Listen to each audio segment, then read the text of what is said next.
പരലോകത്തെ നബിനെയും കൊണ്ട് അള്ളാഹുവിൻ്റെ കൽപ്പന പ്രകാരം ജിബ്രീൽ അലൈഹി സ്വലാത്തു വസ്സലാം ഇങ്ങനെ പോവുകയാണ്. വ്യത്യസ്ത രംഗങ്ങൾ കാണിച്ചു കൊടുക്കുകയാണ്. അതിലൊരു രംഗം മക്കളുടെ മനസ്സിൽ മറക്കരുത് കേട്ടോ. ആര് നമ്മൾ നിസ്കരിക്കാൻ വേണ്ടി ക്യാമ്പസിൽ നിസ്കരിക്കാൻ വേണ്ടി പോകുമ്പോഴും വീട്ടിൽ നിസ്കരിക്കുമ്പോഴും ടൂർ പോകുമ്പോൾ നമ്മൾ വണ്ടിയിൽ ഇരുന്നിട്ട് ബിസ്മിയല്ലി മുൻ സീറ്റിൽ 2 കൈകളും ഇങ്ങനെ അടിച്ച് മുഖവും മുൻകൈകളും ഓരോ തവണ തടവി തയമ്മും ചെയ്ത് ഇരുന്ന് നിസ്കരിക്കുമ്പം കളിയാക്കുകയാണെങ്കിലും വേണ്ടാന്ന് പറയുകയാണെങ്കിലും ഇപ്പം തുടങ്ങണ്ടെന്ന് പറയുകയാണെങ്കിലും ഈ സംഭവം മനസ്സിന്ന് പോകരുത്. പ്രവാചകൻ കണ്ടൊരു കാഴ്ച എന്താ അറിയോ? ഒരു മനുഷ്യനെങ്ങനെ നിർത്തുക, അയാളുടെ തൊട്ടടുത്ത് മറ്റൊരു മനുഷ്യനുണ്ട്, അയാളുടെ കയ്യിൽ വലിയ പാറക്കഷ്ണമുണ്ട്. ആ പാറക്കഷ്ണം കൊണ്ട് നിൽക്കുന്ന ആളുടെ തലക്ക് ആഞ്ഞടിക്കുക, തല പൊട്ടിപ്പിളരുക, രക്തം പുറത്തേക്ക് വരിക, ഇയാൾ വാവിട്ട് നിലവിളിക്കുക, വേദന കൊണ്ട് നിലവിളിക്കുന്നതിനിടയിൽ തല പൂർവ്വസ്ഥിതിയിലേക്കാവുക, വീണ്ടും അടിക്കുക. 1 മിനിറ്റിനുള്ളിൽ പല തവണ തല പൊട്ടി രക്തം പുറത്തേക്ക് വന്ന് ജീവിതത്തിലെ അങ്ങേയറ്റത്തെ ദീനരോധനം കൊണ്ട് കരയുക. പ്രവാചകന് കണ്ടെടുക്കാൻ കഴിഞ്ഞില്ല.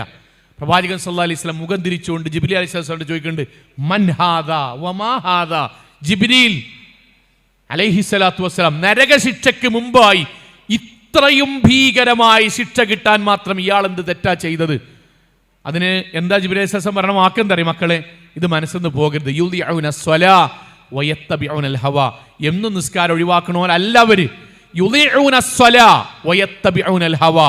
ദേഹേച്ഛകൾ വരുമ്പം, ക്യാമ്പസിലെ പ്രോഗ്രാം വരുമ്പം, ചങ്ങാതിമാരുടെ കൂടെ ടൂർ പോകുമ്പം, സൽക്കാരങ്ങളും കല്യാണങ്ങളും വരുമ്പം, അത്തരം സമയങ്ങളിൽ അവർ നിസ്കാരം ഒഴിവാക്കണം. അപ്പോൾ അള്ളാനെ മറക്കും. അള്ളാഹിന്റെ വിളി അവർ മറന്ന് ശൈത്താനെ പിൻപറ്റും. അതുകൊണ്ട് ഒന്നാമത്തെ തീരുമാനം ഞാൻ എൻ്റെ മക്കളോട് ഇഷ്ടം കൊണ്ട് പറയാൻ, നമുക്ക് ഒരുമിച്ച് സ്വർഗത്തിൽ പോകാൻ നമ്മൾ തീരുമാനിക്കണം. ഈ ഹാളിന്റെ പുറത്തേക്ക് വന്നാൽ നിസ്കാരന്റെ ജീവിതത്തിൽ ഇൻഷാ അല്ലാഹ് സുബഹി അടക്കം നിസ്കാരം എന്ത് വന്നാലും ഞാൻ ഒഴിവാക്കൂല. യാത്രയിലാണോ തയമ്മും ചെയ്ത് നിസ്കരിക്കണം. നിങ്ങൾക്കറിയാം, എന്നാലും ഞാൻ പറയാം, ഒരു ഉപകാരം ഉണ്ടാകാൻ വേണ്ടി. നിങ്ങൾ യാത്ര പോകാൻ വുളുണ്ടാക്കാൻ വെള്ളമില്ല, നിങ്ങൾ എന്താ ചെയ്യേണ്ടത് അറിയോ? സോ നിങ്ങളെ ബിസ്മി ചൊല്ലാം. ശുദ്ധമായ പ്രതലം, മണ്ണ് വേണമെന്നില്ല, ശുദ്ധമായ പ്രതലം. സീറ്റിൻ്റെ പിൻഭാഗത്താകാം, ഇരിക്കണ സീറ്റാകാം, നമ്മൾ കൊണ്ടുപോയ ബാഗാകാം. ശുദ്ധമായൊരു സ്ഥലത്ത് ബിസ്മി ചൊല്ലുക. കൈകൾ 2 കൈകളും ഇങ്ങനെ അവിടെ ഇങ്ങനെ ചെറിയ രൂപത്തിൽ ഇങ്ങനെ അടിക്കണ രൂപം ഇങ്ങനെ വെക്കുക. എന്നിട്ട് മുഖം 1 തവണ തടവുക, മുൻകൈകൾ ഓരോ തവണ തടവുക. വുളു ആയി മാറി തയമ്മുമിൻ്റെ രൂപത്തിൽ. ഇരുന്നിട്ടാണോ ഇരുന്ന് നിസ്കരിക്കുക, നിന്നിട്ടാണോ നിന്നിട്ട് നിസ്കരിക്കുക, ഒന്നിനും കഴിയില്ല. നമ്മൾ ഇങ്ങനെ നിൽക്കുകയാണോ, മനസ്സിൽ നമ്മൾ ബിസ്മി ചൊല്ലി നമ്മുടെ ഹൃദയത്തിൽ നിസ്കാരം തുടങ്ങുക. കാരണം നമസ്കാരം ഒഴിവാക്കാൻ ഇസ്ലാമിൽ ഒരു അളവില്ല. ജംഉൻ കസുറാക്ക, പക്ഷെ ഒഴിവാക്കാൻ ഇസ്ലാമിൽ ഒരു വകുപ്പില്ല. ഒഴിവാക്കിയാൽ ഫഖദ് കഫറ. മദ്രസയിൽ പഠിച്ചിട്ടും ജുമഅക്ക് വന്നിട്ടും നമ്മൾ ഇതുപോലെ ഹൈസക്കിൽ പങ്കെടുത്തിട്ടും മുസ്ലിമായൊരു വാപ്പാക്കും ഉമ്മാക്കും ഉണ്ടായിട്ടും നമ്മൾ കാഫറായി മരിക്കേണ്ടി വരും. അതുകൊണ്ട് ഒന്നാമത്തെ തീരുമാനം, നമസ്കാരം ഒരിക്കലും ഒഴിവാക്കൂല. ഇൻഷാ അല്ലാഹ്, അള്ളാഹു തൗഫീഖ് നൽകുമാറാകട്ടെ. രണ്ടാമത്തേത് ഞാൻ പെൺകുട്ടികളോടും ആൺകുട്ടിയോടും പറയണം, മക്കളെ, നിങ്ങളുടെ ജീവിതം ശൈത്വാന് നിങ്ങൾ എഴുതി കൊടുക്കരുത്. പടച്ചോൻ ഇഷ്ടല്ല രൂപത്തിലേ നമ്മൾ ജീവിക്കാമുള്ളൂ. ശൈത്താൻ എഴുതി കൊടുക്കരുത്. ഞാൻ എന്തുകൊണ്ട് പറയുന്നു മനസ്സിലാക്കുക. ഞാൻ ഇന്നും ആലോചിക്കുന്നു, നല്ല ഒരു ഖുത്ബ കഴിഞ്ഞ് പലരും വന്ന്, ഖുത്ബ കഴിഞ്ഞ് പല ആളുകളും വന്ന് സംസാരിക്കുന്നതിനിടയിൽ നല്ല ഒരു പിതാവ് വന്നിട്ട് പറഞ്ഞു, മൗലവി അല്പനേരം എനിക്കൊന്ന് സംസാരിക്കണം, ഞാൻ എൻ്റെ മക്കളോട് പറയട്ടെ, നിങ്ങൾ കേൾക്കണത്. അപ്പോൾ ഞാൻ ആയിക്കോട്ടെ എന്ന് പറഞ്ഞു. ആ ഉപ്പ പള്ളിയുടെ സൈഡിലേക്ക് മാറ്റി, ആളുകളൊക്കെ പോയി എന്ന് ഉറപ്പ് വരുത്തി. എന്നിട്ട് പറഞ്ഞു, മൗലവി ഞാൻ എൻ്റെ കുടുംബത്തെ അത്രയും സ്നേഹിച്ച് ഇഷ്ടപ്പെട്ടാണ് കൊണ്ടുനടക്കുന്നത്. എൻ്റെ മക്കളെയും കൊണ്ട് ഞാൻ ടൂറ് പോകും, അവർക്ക് ആവശ്യമുള്ളതൊക്കെ ഞാൻ വാങ്ങിക്കൊടുക്കും. ഞാൻ പറഞ്ഞു, എന്താണ് നിങ്ങൾക്ക് പറയാനുള്ളത്? എൻ്റെ മകൾ ഇതാ മറ്റൊരു പുരുഷൻ്റെ കൂടെ മിനിയാന്ന് പിടിക്കപ്പെട്ടു.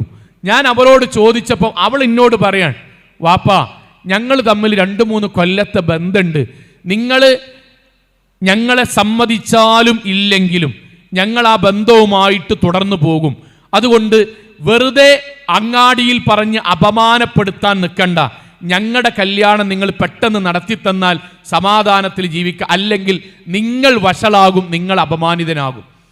ഞാൻ അത്ഭുതത്തോടുകൂടി ആ വാപ്പയെ ഞാൻ ആലോചിച്ചു. നല്ല ഉരുക്കുള്ള മനുഷ്യൻ, നല്ല ഹൈറ്റും. ഞാൻ അദ്ദേഹത്തിൻ്റെ മുന്നിൽ നിന്ന് ഞാൻ പകുതിയേ ഉള്ളൂ, അത്രയും കരുത്തുറ്റ മനുഷ്യൻ.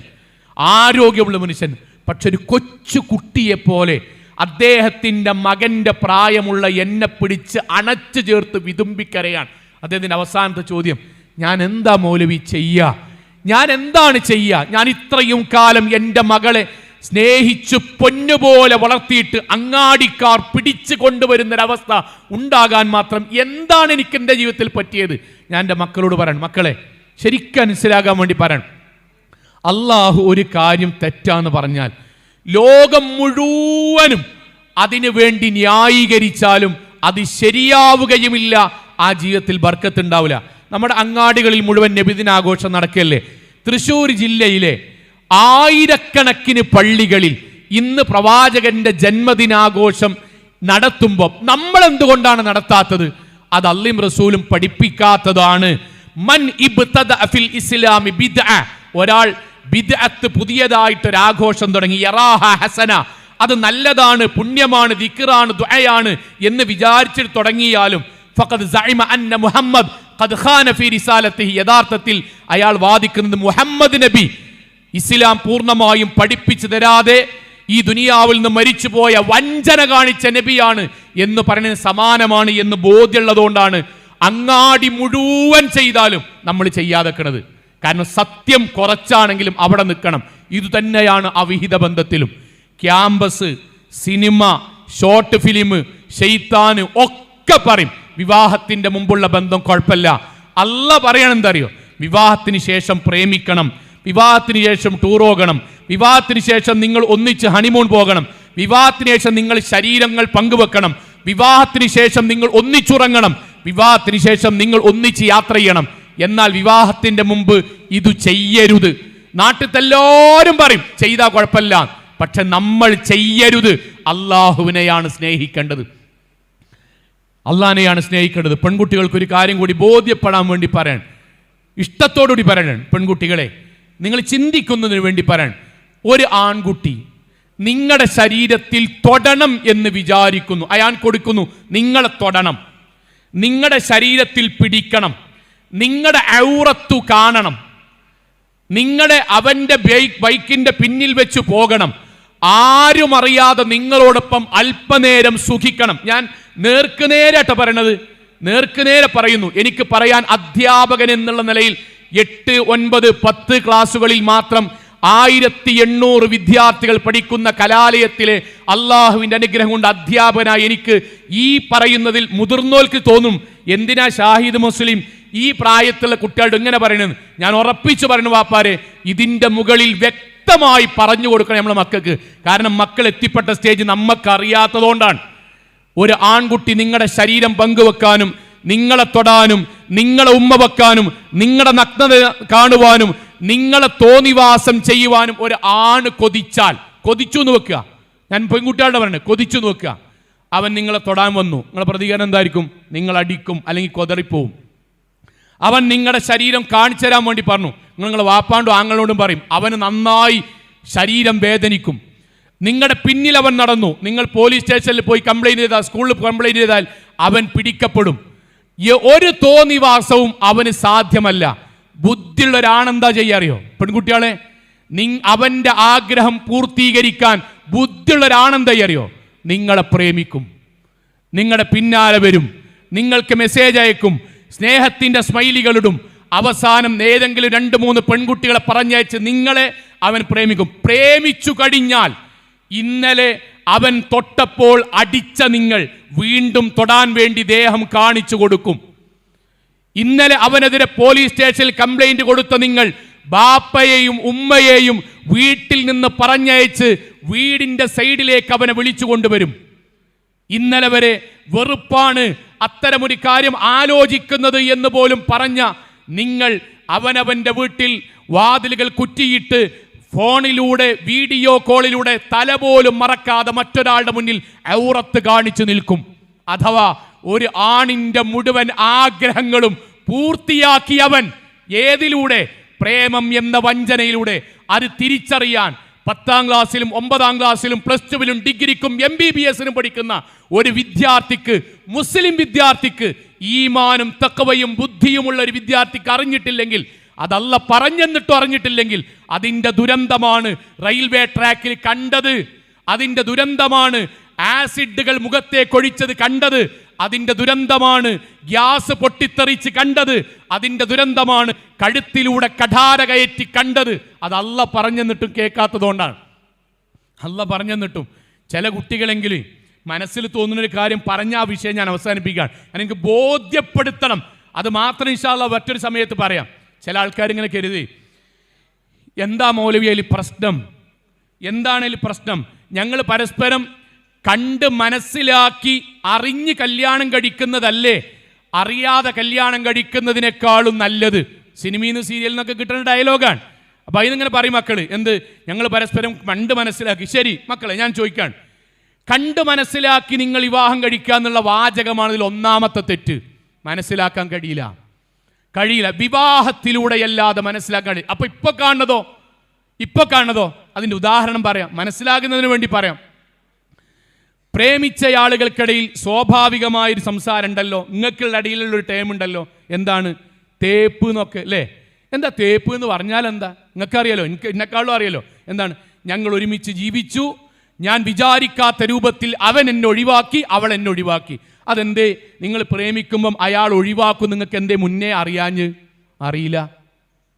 അറിയൂല. ഞങ്ങൾ ഒന്നിച്ചുണ്ടായിരിക്കെ മറ്റൊരാൾക്കുമായിട്ട് അവന് ബന്ധമുണ്ട്. അതെന്തേ? നിങ്ങൾ പരസ്പരം വെള്ളം കുടിക്കുമ്പോഴും വീഡിയോ ചാറ്റ് ചെയ്യുമ്പോഴും വേറൊരാളുമായിട്ട് ബന്ധമുണ്ട്, നിങ്ങൾക്ക് എന്തേ അറിയാഞ്ഞത്? അറിയൂല. കൃത്രിമത്വമാണ്. ഒന്നും വേണ്ട. പ്രേമിച്ചവരാണല്ലോ വെള്ളത്തിൽ ജ്യൂസിൽ സയനൈഡ് കൊടുത്തിട്ട് വിഷം കലർത്തിയിട്ട് തൻ്റെ കാമുകന് കൊടുത്തത്. 5-6 കൊല്ലം പ്രേമിച്ചവർ വിഷം കലർത്തിയ ജ്യൂസ് കൊടുക്കുമ്പം ഈ കൊടുക്കുന്ന ജ്യൂസിൽ വിഷമുണ്ട്, അത് കലക്കാൻ മാത്രം സ്വഭാവദൂഷ്യമുള്ളവളാണ് അവൾ എന്ന് 5 കൊല്ലം പ്രേമിച്ചിട്ട് എന്തേ അറിയാഞ്ഞത്? പ്രേമിച്ചിട്ടൊരു ചെറിയ വിഷയം ഉണ്ടായപ്പം അവനവൻ പഠിക്കുന്ന ക്യാമ്പസിലേക്ക് വന്ന് കഠാര കൊണ്ട് കഴുത്തിന് കുത്തുമ്പം ഇവന് ഇത്രയും 4 കൊല്ലം പ്രേമിച്ചപ്പം ഇങ്ങനെ ഒരു മൃഗീയ സ്വഭാവമുണ്ട് എന്നെന്തുകൊണ്ടാണ് 4 കൊല്ലം പ്രേമിച്ചപ്പോൾ അറിയാഞ്ഞത്? നടക്കുന്നതിനിടയിൽ ട്രെയിനിന്റെ മുന്നിലെത്തിയപ്പോൾ ഷോൾഡർ കൊണ്ട് തള്ളിയിട്ട് കാമുകിയെ കൊല്ലുമ്പം 6 കൊല്ലം പ്രേമിച്ചവരാണ്. 6 കൊല്ലം പ്രേമിച്ചപ്പോഴും ഇയാൾക്ക് കൊല്ലാൻ വാസനയുണ്ട് എന്നെന്തുകൊണ്ട് അറിയാഞ്ഞത്? അള്ളാഹു പറഞ്ഞൊരു വിഷയത്തിനെ നമ്മുടെ നാവ് കൊണ്ട് ന്യായീകരിച്ച് നമ്മൾ തോന്നിയാസത്തേക്ക് പോയാൽ പടച്ചോൻ നമ്മളെ വെറുതെ വിടൂല. എന്താണ് നമ്മൾ തീരുമാനിക്കേണ്ടത് മക്കളെ? ഈ ഓഡിറ്റോറിയം കഴിഞ്ഞ് പോകുമ്പം ഒരു അവിഹിതമായ ബന്ധത്തിൽ ഞാൻ പെട്ടാൽ, നിങ്ങൾ പെട്ടാൽ, കണ്ണുകൊണ്ട് വ്യഭിചരിക്കേണ്ടി വരും. കണ്ണുകൊണ്ട് തെറ്റെയ്യേണ്ടി വരുന്നല്ല, കണ്ണുകൊണ്ട് വ്യഭിചരിക്കേണ്ടി വരും, കൈ കൊണ്ട് വ്യഭിചരിക്കേണ്ടി വരും, നാവോണ്ട് വ്യഭിചരിക്കേണ്ടി വരും, ഫോണോണ്ട് വ്യഭിചരിക്കേണ്ടി വരും, ബാപ്പാനെ ചതിക്കേണ്ടി വരും, ഉമ്മാനെ വഞ്ചിക്കേണ്ടി വരും, ആങ്ങളമാരോടും അധ്യാപകരോടും കളവ് പറയേണ്ടി വരും, ഖുർആനിന്റെ ആയത്തിനെ തള്ളേണ്ടി വരും, നബിയെ നമ്മൾ വലിച്ചെറിയേണ്ടി വരും, ദീനിനോട് പുച്ഛ മനോഭാവം ഉണ്ടാകേണ്ടി വരും. മിനിമം 12 തെറ്റുകളും അതിൽ 10ഓളം വ്യഭിചാര തെറ്റുകളുണ്ടെങ്കിലേ ഒരു അവിഹിത ബന്ധം നടക്കുള്ളൂ. ആ തെറ്റ് ഹൈസക്കിൽ വന്ന കുട്ടികൾക്ക് ഉണ്ടാകരുത്. നിലവിലുണ്ടോ? ഒഴിവാക്കണം. കുടിക്കണ ഒരാളോട് നിങ്ങൾ കുടി നിർത്തണം എന്ന് പറയുന്ന പോലെ നിസ്കരിക്കാത്തൊരു കുട്ടിയോട് നിസ്കാരം നിങ്ങൾ തുടങ്ങണമെന്ന് പറയുന്നത് പോലെ ഇതുവരെ നമ്മൾക്കറിവില്ലാത്തത് കൊണ്ടൊരു ബന്ധത്തിലുണ്ടെങ്കിൽ അത് നിഷിദ്ധമാണ്, വ്യഭിചാരമാണ്, ഉമ്മാനും ബാപ്പാനും ചതിക്കലാണ്, അള്ളാഹുവിന്റെ ധിക്കാരം കാണിക്കലാണ്. അതുകൊണ്ട് ഞാനില്ല എന്ന് തീരുമാനിക്കാൻ കഴിയണം. 2, അള്ളാഹു തൗഫീഖ് നൽകുമാറാകട്ടെ. മൂന്നാമത്തേത് നമ്മുടെ ജീവിതത്തിൽ അത്ഭുതകരമായ എത്രയോ നല്ല കുട്ടികൾ പിന്നീട് ജീവിതത്തിൽ അവർ പിഴച്ചു പോയത് അവരുടെ കൂട്ടുകെട്ടുകൾ അവരെ ലഹരിയിലേക്ക് അറിയാതെ വലിച്ചു കൊണ്ടുവന്നപ്പോഴാണ്. ഞാൻ ആൺകുട്ടിയോട് ഇത് ഗൗരവത്തിൽ പറയാൻ, അറിയാതെ വലിച്ചു കൊണ്ടുവന്നപ്പോഴാണ്. 10ാം ക്ലാസ്സിലെ നല്ല മാർക്കോടുകൂടി ഫുൾ A+ഓടുകൂടി വിജയിച്ച ഒരു കുട്ടി +2 ഫുൾ A+ഓടുകൂടി വിജയിച്ച് നാടിൻ്റെ ആദരവും നാടിൻ്റെ അംഗീകാരവും വ്യത്യസ്ത മതവിഭാഗക്കാരുടെയും രാഷ്ട്രീയക്കാരുടെയും ക്ലബിൻ്റെയും സമ്മാനങ്ങളും ഇതുപോലെ ഏറ്റുവാങ്ങി മന്ത്രിമാർ വരെ സമ്മാനം കൊടുത്തൊരു കുട്ടി കേരളത്തിന് പുറത്താണ്. അവൻ വിദേശ തുടർ പഠനത്തിന് വേണ്ടി കേരളത്തിന് പുറത്ത് ഏറ്റവും മികച്ച ക്യാമ്പസിലാണ് പഠിച്ചത്. 6-7 മാസങ്ങൾക്ക് ശേഷം അവിടെ നിന്നൊരു കോള് വന്നു. ആ കോള് രക്ഷിതാക്കളോട് ക്യാമ്പസിലേക്ക് വരാനാണ്. ആ രക്ഷിതാക്കൾക്ക് സന്തോഷമായി. കാരണം ഇത്രയും കാലം അവൻ്റെ വിഷയത്തിൽ ക്യാമ്പസിൽ നിന്ന് ഫോൺ വരുന്നത് എന്തെങ്കിലും ഒരു മത്സരത്തിൽ അവന് സമ്മാനം കിട്ടി, ആ ആദരവ് രക്ഷിതാക്കളുടെ മുന്നിൽ വെച്ച് നടത്തുമ്പം അതിന് സാക്ഷിയാകാനാണ്. മാറ്റിയൊരുങ്ങി പുതിയ വസ്ത്രം വാങ്ങി ട്രെയിനിൽ നിന്ന് നാട്ടിൽ നിന്നും മകൻ്റെ ഏതെങ്കിലും ഒരു അച്ചീവ്മെൻറ്റിന് സാക്ഷിയാകാൻ വേണ്ടി കൺകുളിർമയോടെ രക്ഷിതാക്കൾ അവിടെ എത്തുമ്പോൾ കാണുന്ന കാഴ്ച എന്താ അറിയോ? സ്റ്റാഫ് റൂമിൽ അവനെ പഠിപ്പിക്കുന്ന അധ്യാപകരുടെ നടുവിലുണ്ട് കയ്യിൽ ചെറിയ 4-5 പൊതികളുമായിട്ട് കുറ്റവാളിയായി സ്റ്റാഫ് റൂമിൽ നിൽക്കുന്ന 10ാം ക്ലാസ്സിലും +2 മുഴുവൻ A+ വാങ്ങിയ ഇന്റലിജന്റായ കുട്ടി. രക്ഷിതാക്കൾക്ക് എന്താണെന്ന് മനസ്സിലായില്ല. അധ്യാപകർ കൊണ്ടുപോയിട്ട് സാവധാനം ഇരുത്തിയിട്ട് പറഞ്ഞു, ബേജാറാകരുത്, അവന് കൂട്ടുകെട്ടിൽ കൂടി ചെറിയ ഹാൻസുമ തുടങ്ങിയതാണ്, പാൻപരാഗമ തുടങ്ങിയതാണ്. ഹാൻസും മധുവുമായി സ്റ്റിക്കറായി കൂളായി ഇന്ന് MDMA അവൻ ഉപയോഗിച്ച് ഇപ്പോൾ കൂട്ടുകാർക്ക് അവൻ്റെ റൂമിൽ നിന്ന് വിതരണം നടത്തിയതിൻ്റെ ഭാഗമായിട്ട് പിടിച്ചതാണ്. ഞാൻ എൻ്റെ മക്കളോട് പറഞ്ഞെന്താ അറിയും? മക്കളെ, ചങ്ങാതിമാർ പറയും, എടാ ആണാണെങ്കിൽ കുറച്ചൊക്കെ ഉപയോഗിക്കണം, എടാ ഇതൊന്നും പ്രശ്നമല്ലടാ, വാസനിക്കാതെന്നാ മതി, ബിയർ പ്രശ്നമല്ല, കൂള് പ്രശ്നമല്ല, സ്റ്റിക്കർ പ്രശ്നമല്ല, ചുണ്ടുമ്മ തേക്കണ സാധനം പ്രശ്നമല്ല, എടാ അങ്ങനൊന്നുമില്ലെങ്കിൽ ലൈഫ് എൻജോയ്മെൻറ്റ് ചെയ്യാൻ പറ്റില്ല എന്ന് പറയും. റസൂൽ എന്താ പറഞ്ഞറിയോ? നമുക്ക് അള്ളയും റസൂലും പറഞ്ഞതാണല്ലോ പ്രധാനം. നസഅല്ലാഹു മിൻഹു അൽ ഈമാൻ. നമ്മൾ ഏതെങ്കിലും ഒരു ലഹരിയെ വലിയായി, സ്റ്റിക്കറായി, പൊടിയായി, സിറിഞ്ചായി, പാനീയമായി ഏതെങ്കിലും ഒരു കല്യാണത്തിൻ്റെ തലേന്നോ ആഘോഷ ദിവസമോ ഇവിടുന്ന് ഗോവയ്ക്ക് പോകുകയാണെന്നോ ഇവിടുന്ന് മൂന്നാർക്ക് പോകുകയാണെന്നോ ഊട്ടിക്ക് പോകുകയാണെന്നോ ഏതെങ്കിലും ചെങ്ങാതിമാരുടെ കൂടെ പോകുമ്പം ഹരം കൊണ്ട് നമ്മളത് ഉപയോഗിക്കുമ്പോൾ നമ്മുടെ ശരീരത്തിൽ നിന്ന് ഈ വസ്ത്രം 5 കൊടുക്കകൾ ഊരിയിട്ട് ഈ വസ്ത്രം എത്ര പെട്ടെന്ന് ഊരി മാറ്റാൻ കഴിയുമോ അത്രയും ലളിതമായി അള്ളാഹു തന്ന ഇസ്ലാമിനെ അള്ളാഹ് കൊണ്ടുപോകും. മുസ്ലിം പേരുള്ള കാഫിറായ മനുഷ്യനാണ് ലഹരി തൊടുമ്പോഴേക്കും നമ്മുടെ ശരീരമാകുക. പെൺകുട്ടികളോട് ഏതെങ്കിലും സ്കൂളത്തെ പരിപാടിനെന്ന് വലിച്ചോക്കടി, അതൊന്നും കുഴപ്പമില്ല, പുതിയ സിനിമയിൽ അങ്ങനെ കൂളിംഗ് ഗ്ലാസ് വെച്ച് പെൺകുട്ടി ഇങ്ങനെ വലിക്കുക, റീൽസ് ആക്കുക, ഒരു സംഭവമാക്കുക, കുഴപ്പമൊന്നുമില്ല. എന്നിട്ട് വെള്ളത്തിൻ്റെ ബിയറിൻ്റെ കുപ്പിൻ്റെ കുറച്ച് ഭാഗം എടുത്തതൊന്നുണ്ടെങ്കിൽ ലൈഫില്ല എന്ന് പറയുമ്പോൾ ആലോചിക്കുക, നമ്മളത് ചുണ്ടിൽ വെക്കുമ്പോഴേക്കും ഈമാനിന് അള്ളാഹ് കൊണ്ടുപോയി മുസ്ലിം പേരുള്ള കാഫിറാണ് നിൽക്കുന്നത്. അവിടെ എങ്ങാനും നമ്മൾക്ക് മരണം സംഭവിച്ചാൽ ലോകത്തിലെ ഏറ്റവും വലിയ വേദന യദ്രിബൂന വുജൂഹഹും വഅദ്ബാറഹും, മുഖത്തും പിൻഭാഗത്തും ശരീരത്തിലും അതിശക്തമായ അടികൾ കൊണ്ട് ദുനിയാവിനോട് അങ്ങേയറ്റം വേദനയോടുകൂടി കരഞ്ഞ് പരലോകത്തിന്റെ നരകം ഏറ്റുവാങ്ങുന്ന വിദ്യാർത്ഥികളായി മാറും. മക്കളോട് പറയാൻ, പ്രിയപ്പെട്ട മക്കളെ, എത്ര അനുഭവങ്ങൾ.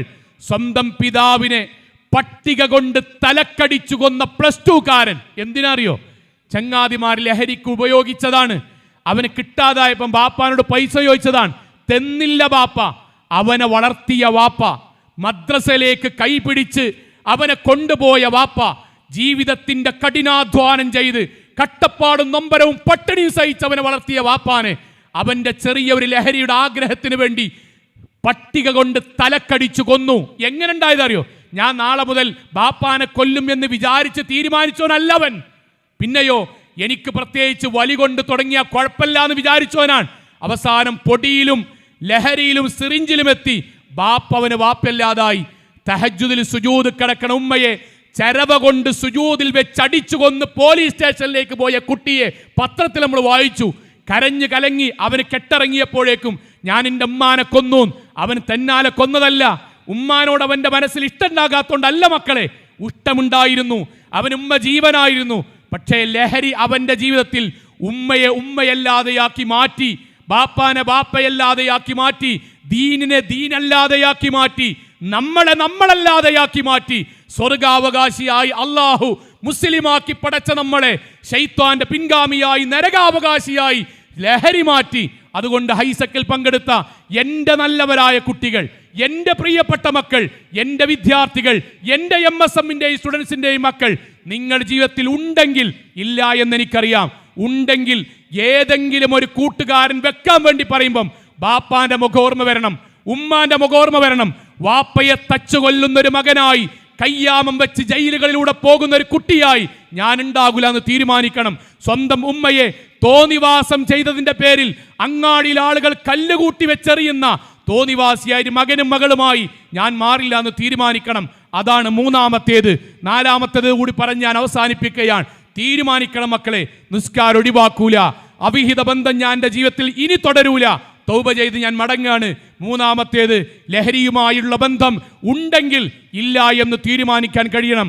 നാലാമത്തേത്, ഏറ്റവും അവസാനമായി നമ്മുടെ ജീവിതത്തിൽ നമ്മൾ എടുക്കേണ്ട നാലാമത്തെ തീരുമാനം, ഹറാമായ കാര്യം, പടച്ചവൻ നമ്മൾക്ക് നിഷേധിച്ച ഹറാമായ കാര്യത്തെ നമ്മുടെ ജീവിതത്തിൻ്റെ നിത്യജീവിതത്തിൻ്റെ ഭാഗമാക്കി ഒരിക്കലും കൊണ്ടുവരരുത്. നമുക്ക് സ്വർഗം നരകം കിട്ടുന്ന ആളാണോ എന്ന് നമ്മളെക്കുറിച്ച് നമുക്ക് തന്നെ അറിയാൻ ഒറ്റ മാർഗമുണ്ട്. എന്താ മാർഗം? ഈ നൃത്തത്തിൽ നിങ്ങൾ ഇരിക്കുന്ന ഇരുത്തത്തിൽ നമ്മൾ സ്വർഗത്തിൻ്റെ വഴിയിലാണോ നരകത്തിൻ്റെ വഴിയിലാണോ എന്ന് നമ്മൾക്ക് സ്വയം അറിയാൻ എന്താ മാർഗം? ഒരു കാര്യം ഇങ്ങനെ ഭാവനയിൽ കാണുക. നമ്മൾ ഈ ക്ലാസ് എടുത്തുകൊണ്ട് വെക്കുമ്പം ഈ ഓഡിറ്റോറിയം താഴേക്ക് ഇങ്ങനെ ടങ് നിറഞ്ഞ് വീണു. ചൂരൽമലയിൽ മല പൊട്ടിത്തെറിച്ച് വെള്ളത്തിൻ്റെ കൂടെ മണ്ണൊലിച്ചു വന്ന് സമപ്രായക്കാരായ നമ്മുടെ മക്കളടക്കമാണ് 500-ലധികം മരിച്ചത്. മുതിർന്നവർ മാത്രമല്ല, നമ്മളെ പ്രായത്തിലുള്ള കുട്ടികൾ എൻ്റെ നാട്ടിലാണ്. നിലമ്പൂര് പോത്തുകൽ എൻ്റെ നാട്ടിലാണ്. പകുതി മുഖമുള്ള, 2 കൈയിന് പകരം 1 കൈ മാത്രമുള്ള, 1 ചെവി മാത്രമുള്ള എത്രയോ മയ്യത്തുകളെ കൊണ്ടുവന്നത് നമ്മുടെ നാട്ടിലാണ്. അങ്ങനെ ഒരു സംഭവം നമ്മൾക്കുണ്ടായാൽ, ഓഡിറ്റോറിയം അതുപോലെ താഴേക്ക് വീണാൽ, നമ്മുടെ ഫോണിൽ, നമ്മുടെ ലാപ്ടോപ്പിൽ, നമ്മുടെ രഹസ്യ ജീവിതത്തിൽ പടച്ചവൻ നിരോധിച്ച തോന്നിവാസം എൻ്റെ ഫോണിലോ എൻ്റെ ലാപ്പിലോ എൻ്റെ റൂമിലോ ഇല്ല എന്ന് നിങ്ങൾക്ക് ഉറപ്പിച്ചു പറയാൻ കഴിഞ്ഞാൽ, തൗഹീദും നമസ്കാരവും ബാപ്പാൻ്റെയും തൃപ്തിയും നിങ്ങൾക്കുണ്ടെങ്കിൽ ഇൻഷാ അല്ലാഹ് വബില്ലാഹി തൗഫീഖ് നിങ്ങൾക്ക് സ്വർഗ്ഗം ഉണ്ടാകും. അല്ല, തൗഹീദുണ്ട്, നിസ്കാരമുണ്ട്, പക്ഷേ ബാപ്പാൻ്റെയും ഉമ്മാൻ്റെയും മുന്നിലുള്ള നമ്മളല്ല നമ്മുടെ റൂമിലെങ്കിൽ, അധ്യാപകരുടെ മുന്നിലുള്ള നമ്മളല്ല നമ്മുടെ റൂമിലെങ്കിൽ, മഹല്ലിലുള്ള ബാക്കിയുള്ളവരുടെ മുന്നിലുള്ള നമ്മളല്ല നമ്മുടെ ഫോണിൻ്റെ ഉള്ളിലുള്ളതെങ്കിൽ, പ്രവാചകന്റെ വാക്കെന്താ അറിയോ?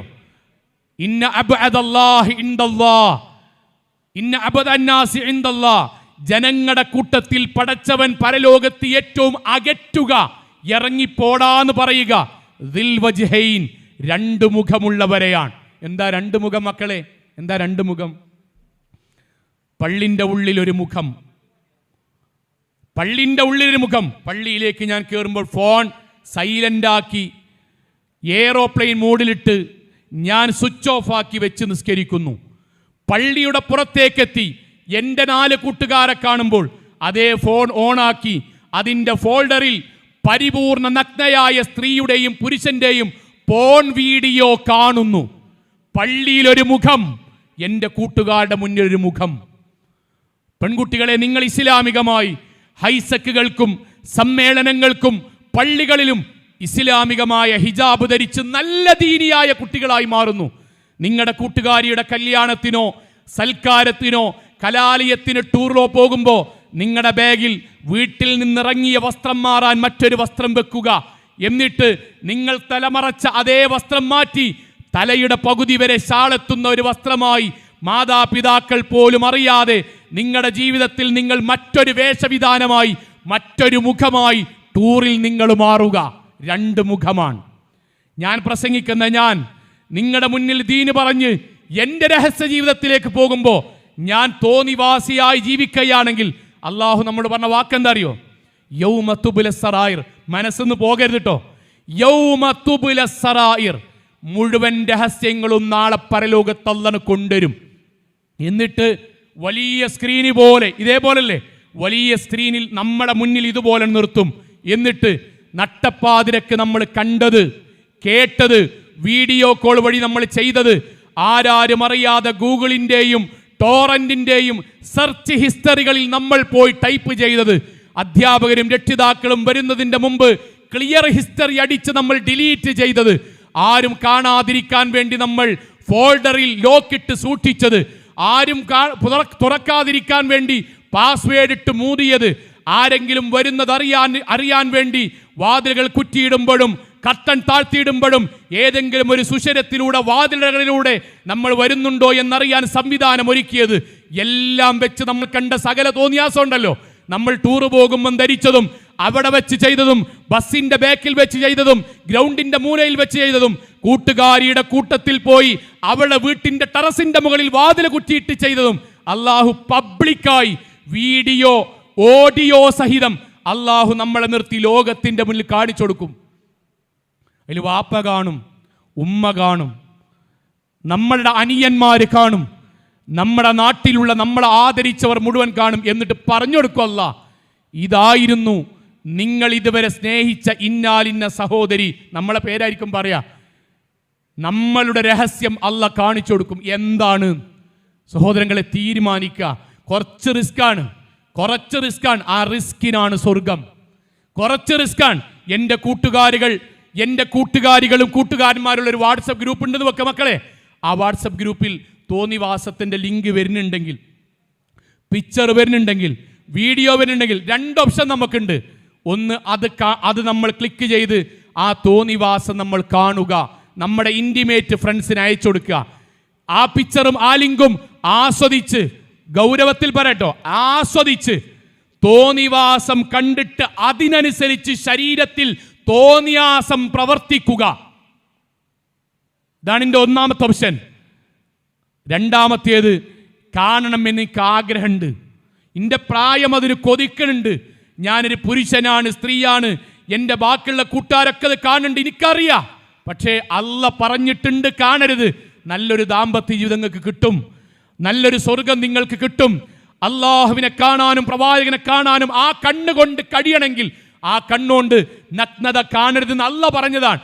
ആഗ്രഹിച്ചിട്ടും കൊതിച്ചിട്ടും വീട്ടിൽ ആരുമില്ലാതിരുന്നിട്ടും കാണാനുള്ള മുഴുവൻ സൗകര്യമുണ്ടായിട്ടും രണ്ടാമത്തെ ഓപ്ഷൻ നിങ്ങളെ ഡിലീറ്റാക്കി നിങ്ങൾ അല്ലാഹുവിനോട് പടച്ചോനെ എനിക്ക് താല്പര്യം ഉണ്ടായിട്ട് ഞാൻ കണ്ടിട്ടില്ല എന്ന് നിങ്ങൾ പ്രാർത്ഥിക്കുകയാണെങ്കിൽ, അമ്മാമൻ ഖാഫ മഖാമ റബ്ബി വനഹൻ നഫ്സ അനിൽ ഹവാ ഫഇന്നൽ ജന്നത ഹിയൽ മഅവാ. തൃശ്ശൂരിൽ ജീവിച്ചു കൊണ്ടിരിക്കെ 17ാമത്തെ വയസ്സിൽ 18ാമത്തെ വയസ്സിൽ സ്വർഗവാസികളുടെ കൂട്ടത്തിൽ നിങ്ങളുടെ പേര് അല്ലാഹു എഴുതി വെക്കും. ആഗ്രഹം ഉണ്ടായിട്ട് പടച്ചോൻ ഇഷ്ടല്ല എന്നറിഞ്ഞൊഴിവാക്കിയവന് അല്ലാഹു മറ്റൊരായത്തിൽ ജന്നത്താനി 2 സ്വർഗ്ഗം എഴുതി വെക്കും. അത് ഹൈസക്കിൽ പങ്കെടുത്ത നിങ്ങളാകണം, അത് സംസാരിച്ച ഞാനും ആകണം. തോന്നിയാസം ഉണ്ടായിരുന്നു മക്കളെ. ബാപ്പാനിമാനെയൊക്കെ പറ്റിക്കുക, ആരും പറ്റിക്കുക. കല്യാണത്തിന് മുമ്പ് അമ്മ വയറുവേദന പറഞ്ഞ പോലെ പറഞ്ഞേക്കുക. അതൊക്കെ ദുനിയാവിൽ പുതിയ ഐഡിയ ഒന്നല്ല, എല്ലാവർക്കും ഒരു ഐഡിയ ആണ്. സ്പെഷ്യൽ ക്ലാസ് ഉണ്ടായിരുന്നു, ഞായറാഴ്ച പോയാണ്ട് കണക്കുമ്മ എനിക്ക് അല്ലെങ്കിൽ തന്നെ കണക്കിന് മാർക്ക് കുറവല്ലേ, അന്ന് മാഷ് പ്രത്യേകം സ്പെഷ്യൽ വെച്ചിട്ടുണ്ടായിരുന്നു, നിങ്ങൾ പോവുക, വേറെ ആളെ ബൈക്കിൻ്റെ ബാക്കിൽ പോവുക, എന്നിട്ട് കൂട്ടുകാരത്തിനെ കൊണ്ട് വീട്ടിൽ വിളിപ്പിക്കുക, റംസീനെ പോന്നിട്ടില്ലേ, കാറ്റ്സിൻ്റെ ക്ലാസ് ഉണ്ടേനി. ഇതൊക്കെ ദുനിയാവിൽ പുതിയ ഐഡിയ ഒന്നല്ല, ലോകത്ത് പണ്ടേ ഐഡിയ ആണ്. ഇതൊക്കെ അള്ളാഹ്ക്കും അറിയാം, പടച്ചോനും അറിയാം. പക്ഷെ അള്ളാഹു ഒരു കാര്യം നമ്മൾ പറഞ്ഞിക്കണ്. എന്താ പറഞ്ഞറിയോ? യസ്തഖ്ഫൂന മിനന്നാസ്. വാചകേ, നമ്മളോട് നേർക്കുനേരല്ല സംസാരിക്കാൻ. യസ്തഖ്ഫൂന മിനന്നാസ്. ജനങ്ങൾ കാണാതിരിക്കാനുള്ള മുഴുവൻ ഐഡിയകളും നിങ്ങൾ എടുത്തോളൂ. കുറ്റിട്ട് പുതപ്പ് മൂടി ഹെഡ്സെറ്റ് വെച്ച് ആരും കാണാതെ ഉറപ്പിച്ചോളൂ. 2 കൂട്ടുകാരികൾ അവിടെ ഇവിടെയും വെച്ചാണ്ട് ആരും മാഷന്മാരോ വാപ്പാരോ വരുന്നുണ്ടെങ്കിൽ സിഗ്നൽ തരാൻ വേണ്ടി പറഞ്ഞോളൂ. ഫോൺ വിളിക്കുമ്പം അങ്ങോട്ടും ഇങ്ങോട്ടും കോഡ് ഭാഷയിൽ സംസാരിച്ചോളൂ. വാപ്പിമ്മി പിടിക്കാതെക്കാൻ എല്ലാം പറയാൻ എല്ലാ ഐഡിയങ്ങളും എടുത്തോളൂ. ഒരു പ്രശ്നമില്ല. പഠിക്കാനാണെന്ന് പറഞ്ഞിട്ട് മറ്റൊരു വീട്ടിൽ പോയിട്ട് മുകളിൽ പോയിട്ട് തോന്നിയാസം കണ്ടോളൂ. ടൂറാന്ന് പറഞ്ഞിട്ട് എവിടെയെങ്കിലും AC റൂം എടുത്തിട്ട് അതിൻ്റെ ഉള്ളിൽ നിന്ന് ബിയർ അടിച്ചാണ്ട് തോന്നിയാസം കണ്ടോളൂ. ഏതെങ്കിലും ചെങ്ങാതിമാരുടെ കൂടെ കൂടിയിട്ട് 17ാമത്തെ വയസ്സിൽ ഏതെങ്കിലും പെണ്ണിൻ്റെ അടുത്ത് പോയി വ്യഭിചരിച്ചോളൂ. അതിന് അതറിയാതിരിക്കാൻ എല്ലാ മാർഗവും സ്വീകരിച്ചോളൂ. വലാ യസ്തഖ്ഫൂന മിനല്ലാഹ്. അള്ളാഹുവിനെ മറച്ചു വെക്കാൻ കടിയില കൂട്ടരെ. ഞാൻ ഇത് തുറക്കുമ്പോഴേക്കും അള്ളാഹു കാണുന്നുണ്ട്, ഞാൻ തുടക്കുമ്പോഴേക്കും അല്ലത് കാണുന്നുണ്ട്, കുറ്റിയിടുമ്പോഴേക്കും അള്ളാഹുവിന് വാതിൽ കുറ്റി പ്രശ്നമല്ല, കർട്ടൻ താഴ്ത്തിയിടുമ്പം അള്ളാഹുവിന് കർട്ടൻ പ്രശ്നമല്ല, ലോക്കുകൾ പടച്ചോന് പ്രശ്നമല്ല, പാസ്വേഡ് പടച്ചോന് പ്രശ്നമല്ല, ഡിലീറ്റ് ക്ലിയർ ഹിസ്റ്ററി പടച്ചോന് പ്രശ്നമല്ല. ബാപ്പാനിമ്മാനും പറഞ്ഞേച്ചാലും അള്ളാഹു വല്ലാഹു സാലിസുഹുമാ, അള്ളാഹു മൂന്നാമതായിട്ട് നമ്മുടെ കൂടെയുണ്ട്. സഹോദരങ്ങളെ, അതുകൊണ്ട് ജീവിതത്തിൽ പടച്ചോനിഷ്ടല്ലാത്തത് ഇല്ല എന്ന് തീരുമാനിക്കാൻ ഹൈസക്കിൽ കൊണ്ട് കഴിയണം. നിങ്ങൾ നല്ല കുട്ടികളാണ്, തൗഹീദുള്ളവരാണ്, മുവഹിദുകളാണ്, ഹറാമുകൾ ഒഴിവാക്കുന്നവരാണ്, നാട് മുഴുവനും ബിദ്അത്ത് ചെയ്യുമ്പോഴും സുന്നത്തിന്റെ കൂടെ ഉറച്ചു നിൽക്കുന്നവരാണ്, വേഷവിധാനത്തിലും നമസ്കാരത്തിലും ഹറാം ഒഴിവാക്കുന്നതിലും മാതൃകയുള്ള സ്വർഗാവകാശികളായ നബിക്കിഷ്ടപ്പെട്ട അല്ലാഹുവിനിഷ്ടപ്പെട്ട നല്ല മക്കളായി മാറുവാൻ ധീരമായ പ്രതിജ്ഞയെടുത്ത് ഈ ഹൈസക്ക് കൊണ്ട് സ്വർഗത്തിന്റെ വഴിയിലേക്ക് നടന്നു നീങ്ങുവാൻ നിങ്ങൾക്ക് കഴിയുമാറാകട്ടെ. അള്ളാഹു നമ്മെ എല്ലാവരെയും അവന്റെ സ്വർഗത്തിൽ ഒരുമിച്ച് കൂട്ടുമാറാകട്ടെ. റബ്ബന ആതിന ഫിദ്ദുനിയ ഹസന വഫിൽ ആഖിറതി ഹസന വഖിന അദാബന്നാർ. സുബ്ഹാനകല്ലാഹു ബിഹംദിക് അഷ്ഹദു അൻ ലാ ഇലാഹ ഇല്ല അൻത അസ്തഗ്ഫിറുക വഅതുബു ഇലൈക്. അസ്സലാമു അലൈക്കും വറഹ്മത്തുള്ളാഹി വബറകാതുഹു.